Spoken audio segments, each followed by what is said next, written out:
What's up out there? This is the Bird Daddy, and I'm the lawyer shooter back once again to talk about something that has absolutely nothing to do with music and everything to do with relationships, specifically black relationships and love and shit like that. So,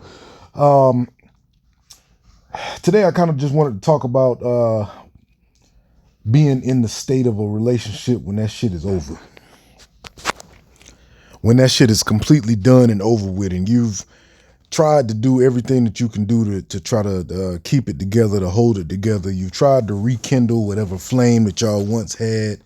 You've tried to spark whatever love that y'all still have for each other and kind of grow it and blow it. But the damage is done and it just seems to be no avail. You got to recognize those signs, man, because I put up a video like last week and I deleted it because it didn't really get no numbers. But it basically was, is your relationship like a prison? And that was a video that basically spoke from the perspective of someone in a relationship but feeling miserable because they're not getting out of the relationship what they are looking to get, whether it's love, affection, support, upliftingness, whether you're the man or the woman, whatever you're looking for in a relationship, not getting it, but constantly in the relationship day in and day out, trying to make it work on your end, but just not getting it from your partner, and how that can feel like a prison. But the overlapping and underlying issue for being in that situation is the fact that the relationship is over and you just need to recognize that. And when it's over, there's going to be telltale signs that it's over too, man. Like when your partner doesn't look at you with any type of admiration or desire or lust or anything in that look that doesn't make you feel like this person wants you at all. I mean, that's stuff that you can feel when the conversations are forced and just like a task to the point where y'all are like struggling and scratching to try to find things to talk about with each other when it's not about the general stuff that y'all are supposed to talk about, like who's going to pick up this person from school or who's going to take out this trash or pay this bill.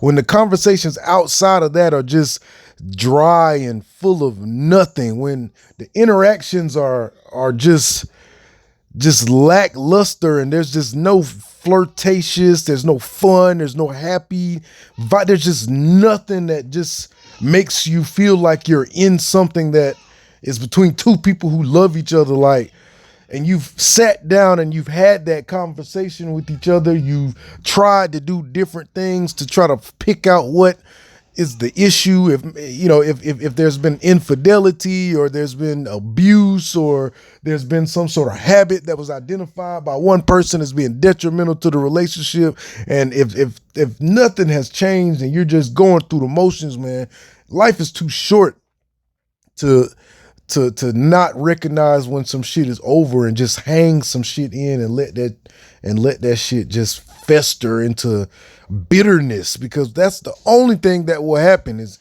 eventually and inevitably the relationship will end, and the longer you stay in it during the part where it's over, the more of that part you're going to remember from the relationship, and you're just going to associate all relationships in the foreseeable future with how you felt at the end of the last one that you were in. All of the good positive shit about the person, about your experiences with them, are going to go completely out the window. And the only thing that you're going to remember about that relationship and associate with relationships in general is that negative ass fucking feeling of feeling like you've been trapped in a prison, feeling like you can't talk to your person, feeling like they don't really love you or fuck with you, feeling like they're not looking for you or checking for you. They don't care whether you come home or stay out. They don't give a fuck whether you live or die. They don't give a fuck whether or not you hug or kiss them in the bed or put your arm around them. They don't coming to put their arm around you. There's no fucking sex. There's no goddamn intimacy. There's no just because gifts. There's no calls in the middle of the day to just say, I miss you, I love you. No, I'm thinking about you messages or texts. Nothing that sounds or makes you feel like you're doing anything that a person that's happy in a relationship would be doing. And you're continuously going on day in and day out, hoping and praying that something changes. Doing everything that you possibly can, from communications to fucking witch doctors and roots, to try to goddamn rekindle whatever fucking flame you once had with the love that you don't want to let go. But at the end of the day, it's more detrimental to your mind state and your mentality and your future relationships if you choose to stay in something when the telltale signs and red flags that it's over have manifested themselves and placing you right in front of your face. People will ask God day in and day out to show them a sign and ignore all the fucking signs that God has already shown them. Like, you just gotta, you can't be doing that, man.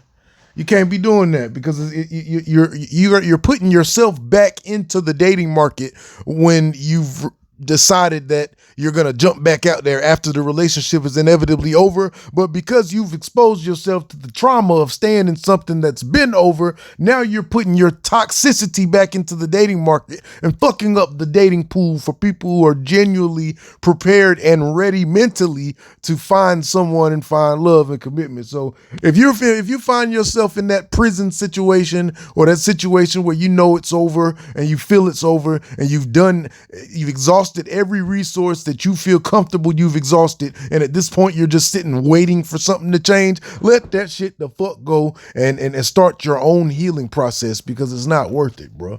It's not worth it. Now, I said I'm not going to make these things long. I'm kind of just talking about shit that's on my brain. But let me know in the comments what you think, man, whether or not you've been in one of those situations. Anything else you want me to talk about, just put it in the comments below. I appreciate you checking for me. I'm the Loyal Shooter. I'll catch you motherfuckers on the next one.